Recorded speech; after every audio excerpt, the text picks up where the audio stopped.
look who's driving my car. A guy just jacked me calling here. He just stole it, NASCAR driver. So we're going to take the Mustang out for a quick ride. So.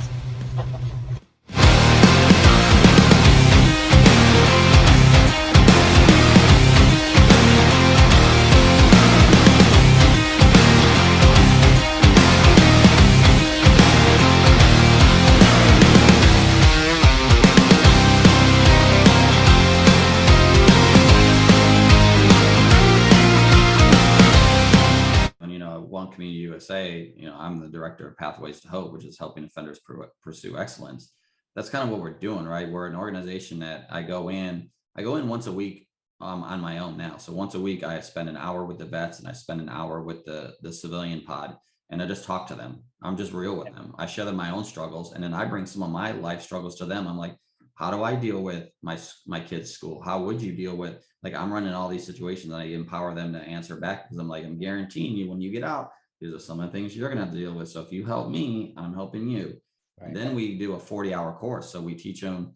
So I go in there once every other month, and for a whole week, it's 22 lessons during a week. We start on Monday and on Friday, and it's teaching them the basics again. It's financing, job discipline, mental health, emotional intelligence, expectations versus realities, resume building, all these things to get their brain churning again, that they can be successful. And then, so when they graduate that, but the people that are coming in, it's just not me teaching. I bring in the community. Yeah. Why am I bringing the community in? Because what if social media and the news portrays all of them as criminals, mass murderers, worthless? I want them to see that some of these guys are geniuses. Some of these guys just have bad luck. They've fallen on luck, and they just need somebody to help them, motivate them through. So the community I have come in teaching. And so it's really cool, because at the end, I usually have those instructors come back to the graduation, and they'll see that these guys, the community now sees that these guys aren't bad. And the guys in the jail see that the community actually does want to help them, and it's bridging that gap. So then when they get out, because I'm like, you can tell me whatever you want to hear in jail. You're going to tell me whatever. I don't believe none of you. I don't. Yeah. What's going to happen is, do you actually apply this when you get out of jail, when life hits you in the face with the $5 gas, the $17 watermelon, the baby mama drama, the homeboys? That's when, let me see you then, because now we have a class. So it's a 2.0 version of that every Monday night, where they can come and they meet me and they go, okay, hey, these are the struggles I'm having. Now we start getting the community involved in what resources are out there for these guys: housing, schooling, finances, food stamps, getting your crucials. It's amazing how many veterans don't have any other paperwork, don't have social security cards still, or a driver's license. Yeah. And then on top of that, tier 3 is, now I want the community involved, embracing these guys. So, because a lot of these guys are going back to their environments that cause these issues. Yeah. So I may be able to not stop their environment or how they can interact, but what I can do is now get the community involved in mentoring them. So now they're paired up with mentors, because we all need that one person that we can call when we're struggling, when we don't know what to do. So when these guys run back into a situation and their vice used to be drugs, alcohol, yelling at their spouses, going hanging out with the wrong people, now before they make that choice and they struggle, they now have somebody that they can call, that's a third party basically from the community, that they can just vent to, or say, hey, I lost my job, what resources are out there? Or, hey, I just need to talk. Because we all just need somebody to vent to sometimes. So we're trying to change that dynamic now within the environment of it, incorporating the community and these guys, bridge those gaps and get them, not give them their stuff, but empower them to not, when a door hits them in the face, just quit. Yeah. Because we didn't quit on the battlefield. We didn't quit in the military. We kept going no matter what the struggle was. Shot at, a deadline on a report, getting yelled at. We didn't lie down and say, okay, well, that's it, I'm useless. Yeah, throw your hands up, walk away. Yeah. But we also had good teams behind us, right? You had good enlisted, you had good officers behind you that made you successful. I had great soldiers and great officers in my years that helped me when I fell down, or when yelled at me when I needed to be yelled at, or praised me when I got praised. Yeah, the mere fact that I was promotable to W5, but the fact that I made that, given how I was enlisted, because I had those mentors, and those guys were like, hey, pull your head out of your ass. Mm-hmm. You can go and do better things than what you're doing. But you're not going to get there with the way you're acting now, as a young E4 and E5. I didn't make first sergeant by myself. I had a team behind me that helped guide me to be a first sergeant. I did not make first sergeant on my own. Yeah. Well, I mean, Gentlemen, if I could, again, Tom, it always amazes me. I seem to be in the right place at the right time. And since the very beginning, there's been something on my mind, because even though, you know, I've had a successful life. If you looked at my family history, I was chaptered out of the Army at 20 years old. You know, so my civilian life began young and also began feeling like a failure, right? And that somehow I want to make that, you know, maybe that's part of the contribution, is to show men that even though, you know, I should have been that statistic. I didn't face if you added any type of addiction to what was going on, guaranteed. You know what I'm saying? Guaranteed that would have been me. And I think it's important that those men that are, you know, chaptered under, or, you know, anything less than whatever, you know, I was chaptered under honorable, so I could sit here and justify, say, well, I get all my benefits, it wasn't that bad. But the thing is it's a different mindset that, if you let it, can dictate the rest of your life. I refuse to do that. And I think part of that was because I was fortunate enough to be in the 82nd Airborne. And you know, we jokingly make fun, but I think that had enough of a, you know, imprint on me, because I got chaptered freaking 3 months before my ETS, dude. Oh, wow. So I got 4 Article 15s and 6 months after a change of command. I thrived under those Vietnam veterans that like to dog you when you showed up hungover and whatever misdeed. And anyway, that's besides the point. But yeah, that somehow I want to find a way to make that my personal contribution. And that's what I love about these conversations, is our missions all line up, no matter what our niche in the overall. We're the solution, and it's perfect because one person in the community can't be the overall solution.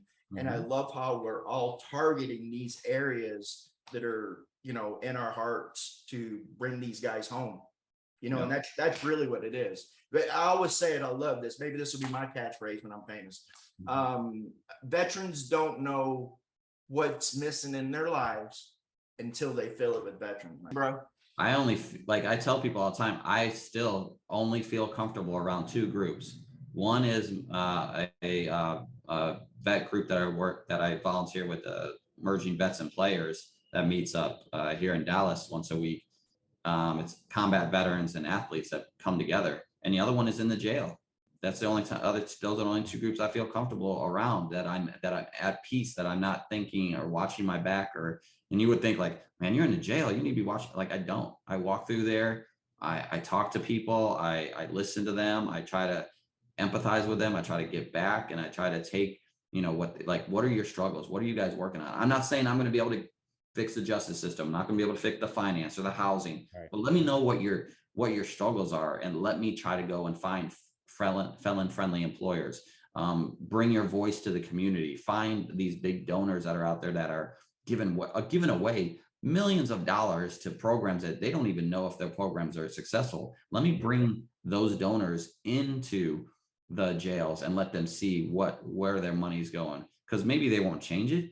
But what I've done is I brought in donors and shown them that some of the, maybe they'll never see it, or maybe the donor won't see it, but I guarantee the next time somebody, you know, files for some money, maybe they're thinking, well, what is my money actually going to do what it's supposed to be doing? Is it helping? Or maybe they'll change their questioning of, okay, well, I just went and saw these guys in jail. They're saying they're not getting this and support, but my money is going here, here, and here. That says they're doing this. So checks and balances, like where is that at? So I'm kind of an instigator, but it's for the right reasons. They need this. They don't have the support, and they're, you know, and like I said, most of these guys are genuinely wanting to change, but don't know how to change. And they need that good influence in their life, whether that be a mentor, a community leader, a community sponsor. So finding those felon-friendly employers, finding veterans that have been successful, that are in areas of influence now, that are up in CEO positions, or that are in businesses that'll help bring a veteran in, or, you know, finding them those kind of resources is really what I'm doing, is really going out there trying to find out where are we hiding that we can all make a difference and help our brothers and sisters get to where they can be comfortable and not be rich. I tell them, y'all ain't gonna get the Corvette. You're not gonna get the $1 million house. You got to start somewhere and have a 5-year goal, right? Where are you gonna be in 5 years? Right now, when you get out, you're gonna have to settle for a sucky job, sucky place, sucky life. I'm not gonna fix your life. Your life's gonna still suck when you get out of jail. I'm sorry. But how do we make it better? Yeah. How are you gonna make it better? That's right. Well, and it's funny that you bring it up that everybody wants everything now, because that's kind of how society is, right? So we get with social media and everything's now. But I will tell you that there's a lot of people that live in $1 million homes that are living paycheck to paycheck, and things like that. And I have a lot of friends of mine that live in the backwards country of Missouri, and they're happy as can be, and they wouldn't change their life for anything. I kind of try to tell the vets now too, is, one of my biggest issues ever since I've been wasn't that what you kind of said, and I'll say it in the mean way, entitlement. Yeah. I believe a lot of veterans are entitled, and I did 26 years. So people think, oh man, you should begin. I don't think the country owes me crap. I signed up I signed to reenlist. I kept reenlisting. I kept volunteering for all the stuff that I did. Mm-hmm. I don't believe I'm entitled to what I was due to my contract. My contract said you did 26, you get these benefits. This is what you get as far as pay. Now, whatever my disability and all that goes through the VA, whatever all that works out, that's all extra and stuff. But I do not go anywhere believing I'm an entitled person. Yeah. And I think that's what's really wrong with our society, not just within the vets. It's really bad within the veteran community. Well, and I think society itself. As a parent, you have to teach your kids that, right? So I taught my kids that lesson. And one of the good things I bring up, right? So we're big gamers, you're a big gamer. And so we were playing, I don't forget, Destiny. I forget what game my son was playing, my older son, who's in college now. And he got in trouble. And I said, if you do it again, I'm going to delete one of your characters. Oh. He says, do I get to pick the character? I said, no. I picked the character. And as well that some games it take, in Destiny, to get up to a high level, it's a lot of work. And you want to talk about, there you go, kicking it old school. There you go. And you want to talk about him straightened up. Well, and another thing too, Lloyd, my youngest one, started playing, and Junior started playing Fortnite when it first came out. Mm-hmm. Right? Lloyd is now playing Fortnite, and Lloyd's 8, which is fine. I love video games. I think it's fun. I think anything as a parent, it's my duty to watch them to make sure they're not doing anything they're not supposed to be doing, and blah, blah, blah. Anyway, whatever. But it's tied to my credit card. The account is to be able to play online. Well, Lloyd went in and he bought this suit or something from Fort. He knew better, right? And it was $100. You know what I made him do? I made him go empty out his piggy bank and pay me back. Yeah. Made him physically go there, count out. Now he doesn't know I put it back in his account. But the fact that he now knows, how many parents would have just yelled at a kid and didn't make them suffer something from it, right? Because that was money that he had saved, and he was saving it for something. He's never done it since then. And he was 6 at the time. He's 8. That's what you do. Like everything, I try to tell my son, he thinks he's slick, right? Because whatever. Everything he does is tied to me. Like all of his accounts, YouTube, all of the accounts, all of his emails, they're tied to me. And so when he goes and like makes a comment under a YouTube video or something like that, I'm like, hey, I saw that comment you did and I took it down, or stop commenting because it's under my name. And I'm like, stop doing that. So he's just like, I was like, I will shut it down. I will shut your access to it immediately. It doesn't matter where I'm at in the world. I still can shut your stuff down. Well, and here's the thing, Junior will ask you, there's no gray area with Dad, right? I am black and white. I tell you, if you do this is what's, and sometimes that's hard for parents, right? And I'm the same way with Lloyd. If you don't do A, B's coming, period. That's just how it is. But, and my older sister, she will always operate in the gray area, and her kids didn't turn out as good as they could have been, for different reasons, could have been right or wrong. But just like in the military, we knew our boundaries, right? And when you get out, you don't have those boundaries. And just like a child, those child need to know they have boundaries. And I think sometimes when kids get older, parents become more of our friends and not their parents. And I used to tell Junior all the time, I'm your dad. I'm not your friend. I'm not your buddy. I'm your dad. And as long as you live under my roof, these are the rules. And this is what's going to happen. At age 12, he was doing his own laundry and cleaning his room. Why? Because I think it's important for kids to learn life skills and how to balance a checkbook than it is more so than anything else.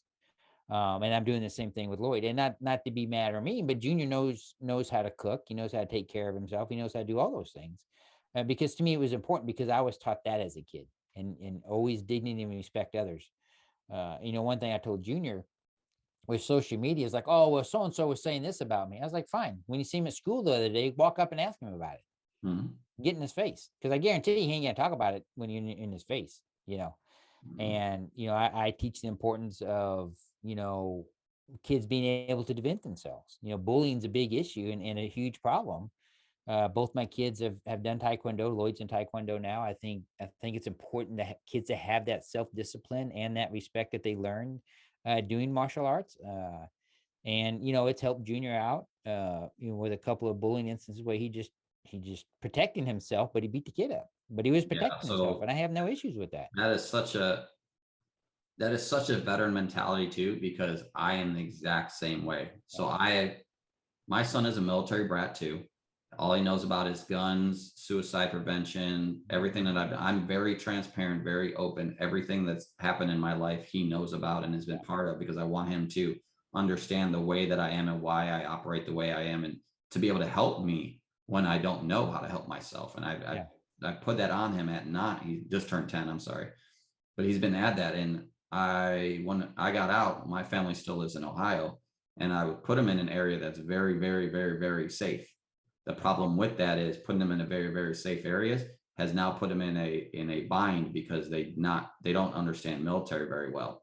Yeah. And so him talking about guns has scared the children around him. Him talking about suicide prevention has been a topic of multiple discussions with multiple schools on his ability to be a peer, his ability to understand his feelings, his understandings of being able to do stuff, has them again with me. And so I've put him in Taekwondo. I'm going to go see him in a tournament. He's gotten 3 golds in the last 2 tournaments. Nice. But the school, he's had altercations there. And I said, there's 2 rules in my house on this. I said, one is, if you start it, me and you have issues. Right. I said, but if you're defending yourself or defending somebody else, we're going fishing, ice cream. I don't care what the school does to you. But he's gotten into altercations. And one altercation, finally it came out to light, and he's like, I get a call, and it's like, hey, your son had to go see the doctor. The other kid's seen the doctor. Everything's okay. But the kid admitted to knocking my son down, and they asked me, because my son defended himself and ended up doing more damage, can I talk to him to be less violent on this? And I said, no, that kid admitted to knocking my son down. My son got up and finished it. He is not going to get in trouble, and I am not talking him down. And so my other thing is, when of these things happen, I make sure that my wife tells the Taekwondo master, say, hey, this is the altercation my son got into, help him better defend. And we got talked to is, hey, just letting you know that this is a state that will, it's double repercussions. It doesn't matter who starts it, both of you all get in trouble. And I said, I don't care. I said, teach my son how to defend himself. And you know what the master told my wife?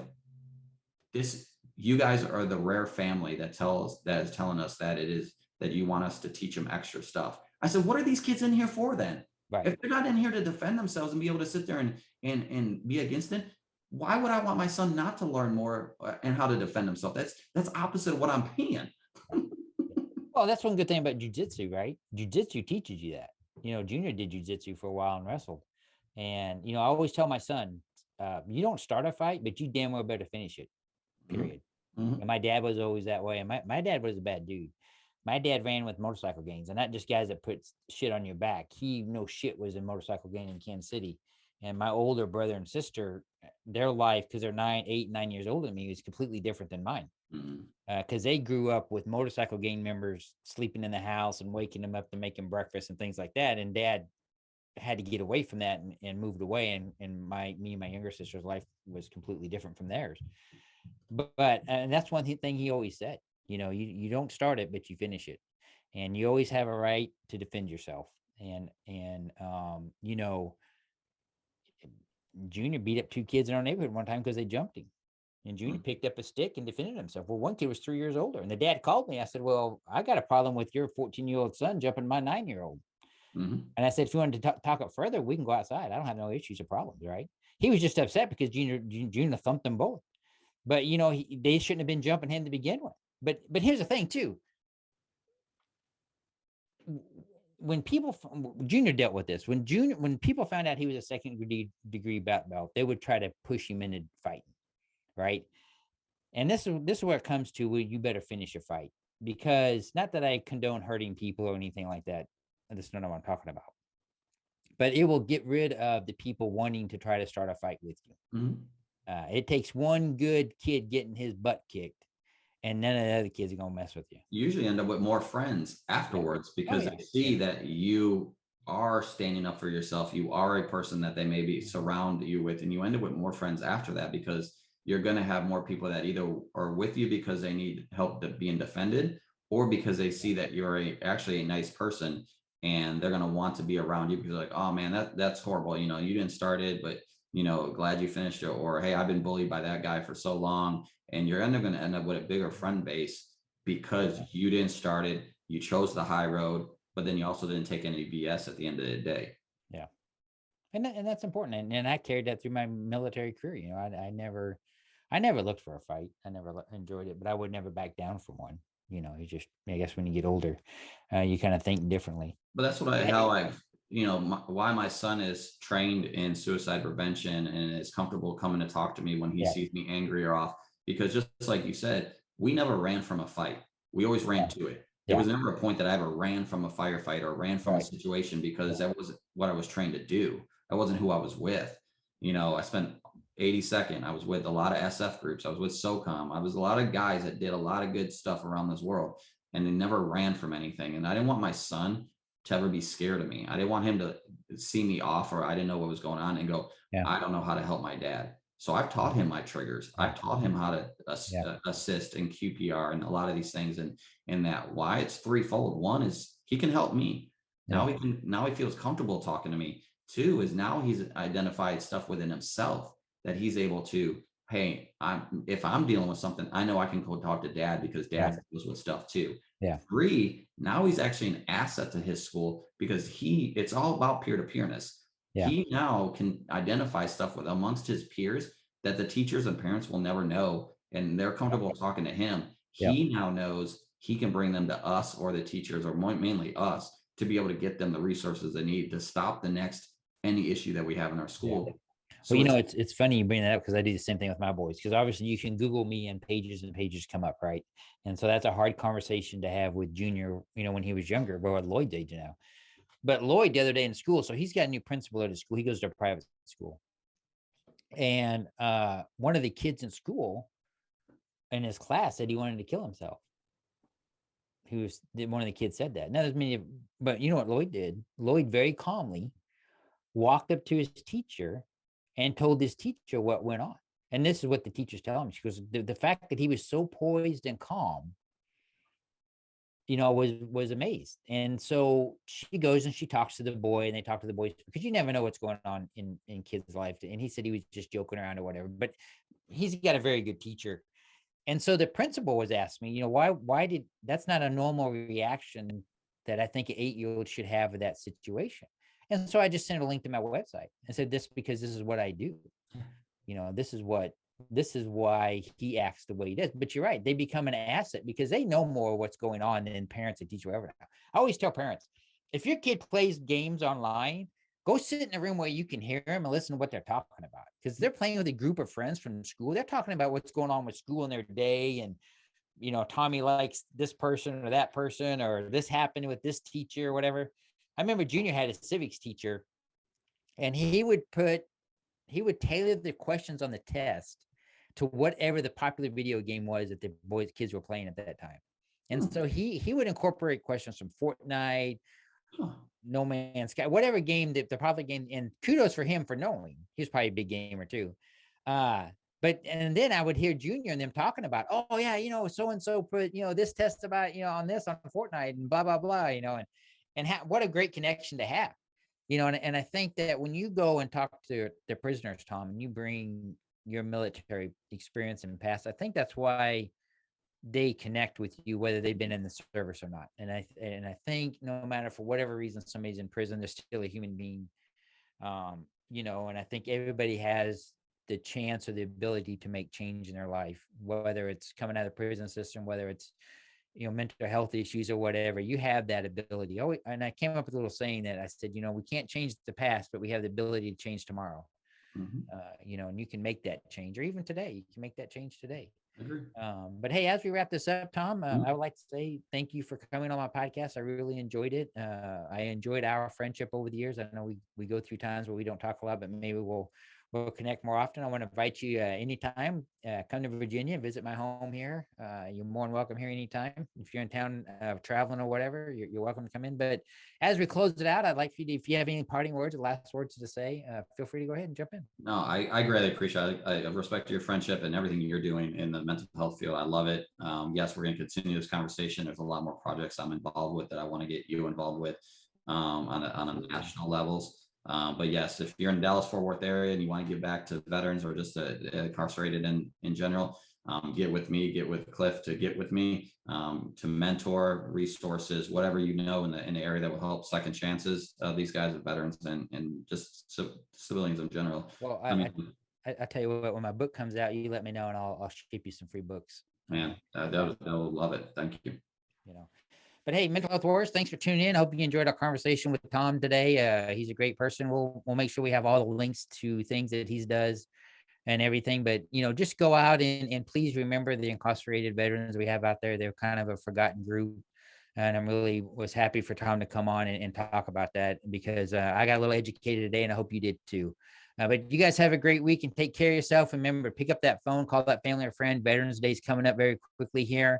It's the time for reflection for a lot of veterans and to take the time to think a veteran, and it's just, we give so much, but we chose to give that much.